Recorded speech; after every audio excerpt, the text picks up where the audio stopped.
Oh, hello. You've caught me cleaning the tape machine.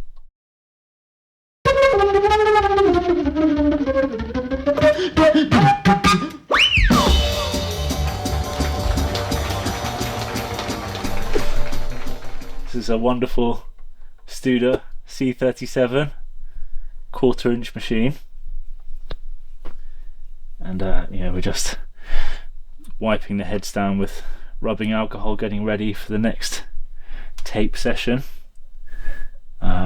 You've got to try and do this every day, cleaning all of the parts that come in contact with the tape here, and we might align it at some point. This is a machine from 1968, if I remember right, and a legendary machine. Valves driving the amplifiers inside, and a very cool, also very dangerous little trick here.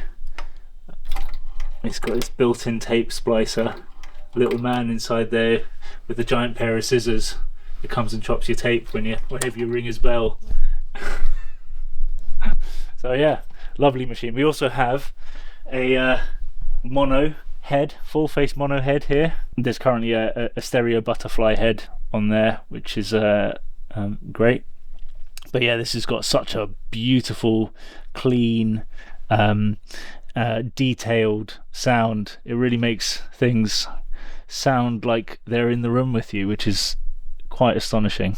Currently, we've got a kind of a slightly large, janky reel RTM SM468, which I've cobbled together from kind of odds and ends of complete reels. This is my favourite tape formulation, and unfortunately RTM don't make it anymore. But this is this just sounds so good. So I've got this reel here just to sort of lay back digital recordings through. I've got a couple more complete reels of 468 left, but yeah, since they've discontinued it, I've been saving it as much as I can. Annoyingly, some of the bulbs have gone on this machine, and I've been meaning to replace them, but it's proving quite difficult to find original bulbs. And here's one, and they're all in this weird little kind of housing, and I know that some people have converted them to LEDs, but I haven't figured out how to do it or really had the time to research it. So if anybody has any information about how to get some LEDs or some normal bulbs to fit in this Studer C37, please let me know. That'd be great.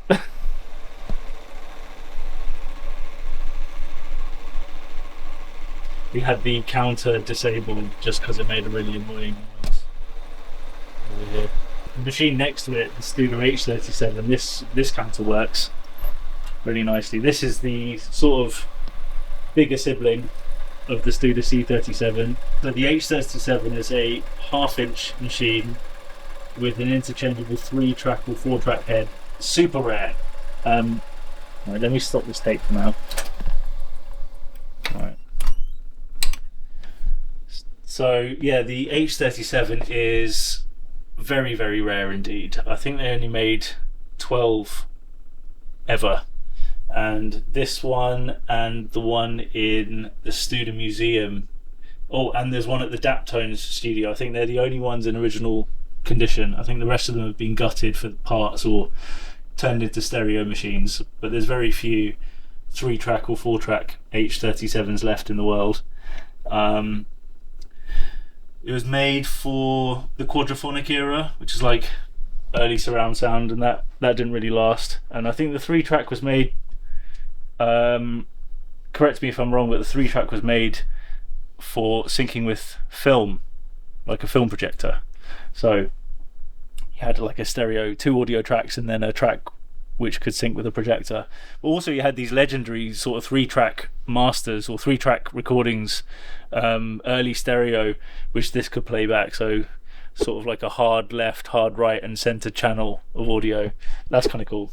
But yeah, it's a wonderful machine. We use this for sort of doing multi-track recordings. We'll bring 3 of our nicest mics down and our nicest mic preamps down to a venue or a studio, and we'll just cut a 3-track tape and master it, cut lacquers straight from there. So that sounds fabulous.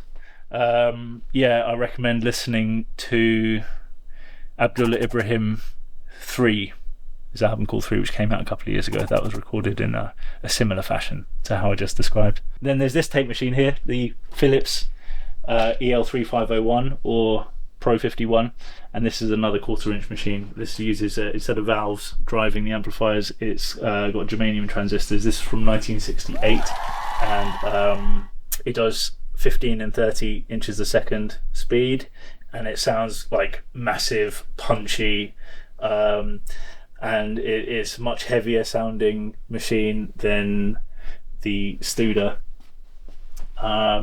So yeah, it depends on the kind of music that I'm working on. I might choose to put, you know, some like heavy rock or like some electronic, something bass heavy music through this machine for a bit of extra wallop. So yeah, it's a great machine.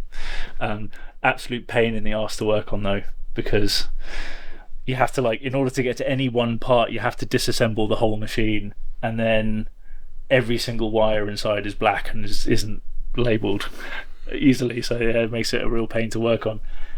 Whereas the Studer over here, everything is modular and easily accessible. You can take out an individual amp or an individual, you know, component, and much easier to work on, and the schematics are really easy to follow. So not like I know of what I'm doing when I'm reading a schematic. So yeah, the engineers tell me they tell me it's much easier. So yeah, there you go. These are our 3 like master tape machines. Yeah, let's get that rolling. It's even plugged in. It's not plugged in. I have to route it through the desk.